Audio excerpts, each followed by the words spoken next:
बताओ, उसके बाद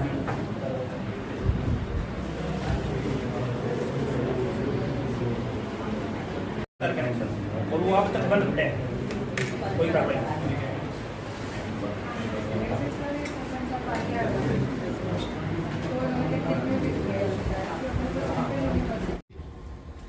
जी, मैं देशराज सिंह फौजी, सरपंच ग्राम पंचायत पाली, और आज मैं अपनी दरख्वास्त श्रीमान डीसी महोदय के पास आया था।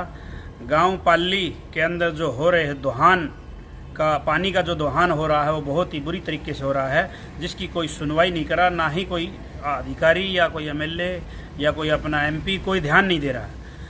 पानी यूनिवर्सिटी के अंदर MC5 pump house number 5 Patheda से ऑलरेडी लाइन दबी हुई, जो पिछले 8 साल से लगातार दबी हुई है।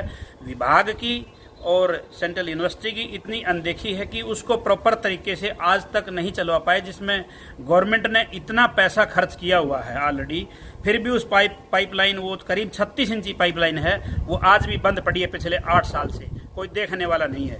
और इवन यहाँ यूनिवर्सिटी के अंदर बार बार बोरवेल कर दिए जा रहे हैं, और जैसे करीब 15 और 16 बोरवेल पहले से हैं, जो कि पानी का सतर बिल्कुल नीचे गिरता जा रहा है। और अभी ना इतना सतर नीचे गिर गया कि अब हमारे जो किसान भाई हैं उनके बोरवेल के अंदर पानी खत्म हो गया, और वो निराश हो गए, दूसरा बोरवेल करते हैं, फिर पानी की समस्या आती है। तो उन्होंने इतना दोहान कर रखा है पानी का कि लगातार मोटरें बेसुध चलती रहती हैं, कोई संभालने वाला नहीं है, और ना ही वहाँ कोई कहने वाला है, ना ही वहाँ कोई सुनने वाला है।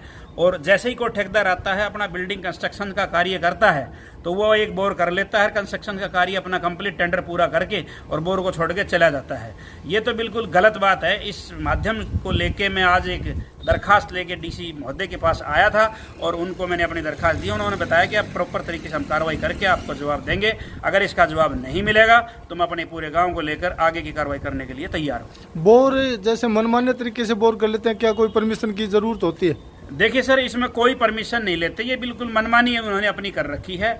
दिल किया वहाँ बोर कर लिया और अपना काम निकाल लिया, बिल्डिंग बना दी, और उसके बाद उस बोर को वैसे छोड़ के चले गई। किसी प्रकार की कोई भी परमिशन नहीं है। इसमें सेंट्रल यूनिवर्सिटी के VC की कोई इसकी भी तो परमिशन होती होगी ना? देखिए सर, उनकी भी जिम्मेवारी है।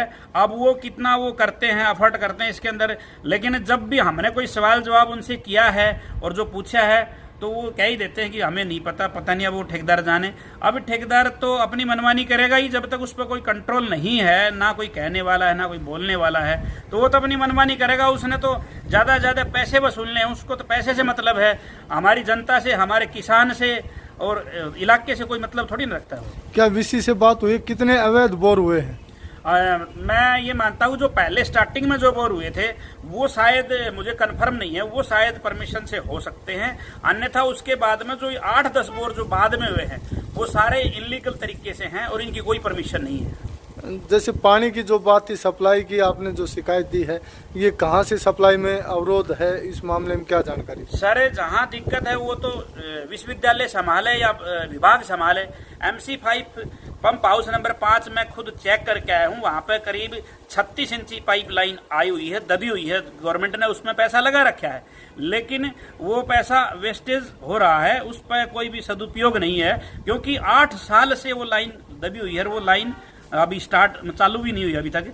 तो ये तो बहुत बड़ी अनदेखी है। अगर वो पानी यहाँ यूनिवर्सिटी के अंदर आ जाता है तो उसमें किसान को भी फायदा होगा और यूनिवर्सिटी को तो फायदा होगा ही होगा, और यूनिवर्सिटी को जो उपयोग में जो पानी की जरूरत है वो भी पूरा होगा, और पीने का पानी योग्य भी, जो नहरी पानी हो, पीने का योग्य पानी है। प्रशासन यदि कार्रवाई नहीं करता है तो आपकी गांव की ग्राम पंचायत की क्या रूपरेखा रहेगी? अगर ये मैंने जो एप्लीकेशन दी है, मैंने सुबह NGT में बात किया था, अगर इन्होंने यहाँ इस पर रिप्लाई नहीं किया तो मैं NGT में केस डालूंगा, और उसके लिए हमें जो भी गाँव से जो आदेश मिलेगा, जो हम इकट्ठा होंगे, जो डिसीजन लेंगे, या आंदोलन के भी रूप में हम कार्य करने के लिए बिल्कुल तैयार रहेंगे।